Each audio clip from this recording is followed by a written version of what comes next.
En SEO, combien de fois il faut répéter le mot-clé pour l'optimiser, le contenu que vous allez publier? C'est une vraie question qu'on m'a encore posée hier. Alors des étudiants, et qui n'étaient pas des étudiants en SEO ou en marketing, mais la question se pose toujours. Combien de fois il faut répéter le mot-clé dans la page? La réponse que j'ai apportée à ces étudiants qui étaient donc des développeurs, c'est de vous poser la question de savoir quel est le mot-clé que vous visez. Donc l'intention de recherche, quel est le besoin qui est exprimé à travers le mot-clé que vous visez dans cette page-là.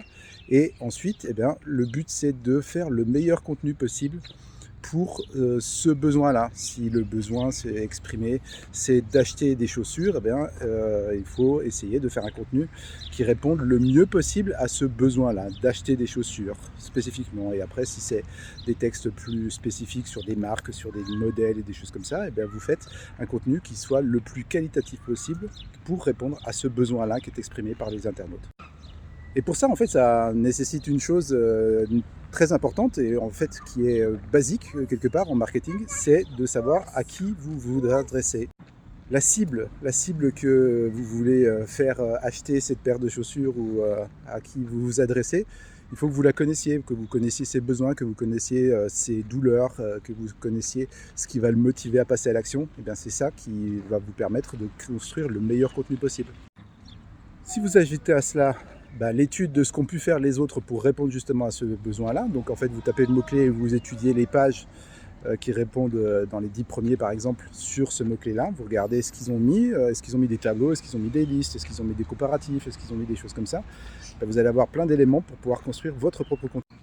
Et alors vous prenez le meilleur de ce qu'ont fait les autres, vous prenez tous les meilleurs arguments, toutes les meilleures idées qu'ont fait les autres, et tout simplement vous construisez votre meilleure page, le meilleur du meilleur finalement, et vous le mettez à votre sauce, c'est-à-dire à votre image, et toujours la même chose, en imaginant que vous vous adressez à une personne bien particulière, avec des caractéristiques bien particulières, et aussi dans un contexte bien particulier, c'est-à-dire le mot-clé qu'il a tapé, le besoin qu'il a exprimé et donc tout ce qu'il y a derrière en termes d'envie, de besoin, de douleur, de motivation, etc. Et une fois que vous avez fait ça, pas besoin d'outils qui va vous fournir une liste de mots-clés, pas besoin de savoir combien de fois vous allez répéter tel ou tel mot-clé. Si vous faites un contenu de qualité par son contenu, par ce qu'il y a à l'intérieur, vous n'avez pas tellement de questions à vous poser sur l'optimisation en soi-même. Ça, c'est valable pour n'importe quel contenu que vous allez créer, mais aussi ceux que vous allez optimiser, que vous allez essayer d'améliorer, qui sont déjà présents sur votre site. Reposez-vous les mêmes questions pour pouvoir les optimiser. Et vous allez sans doute décoller dans les résultats de recherche.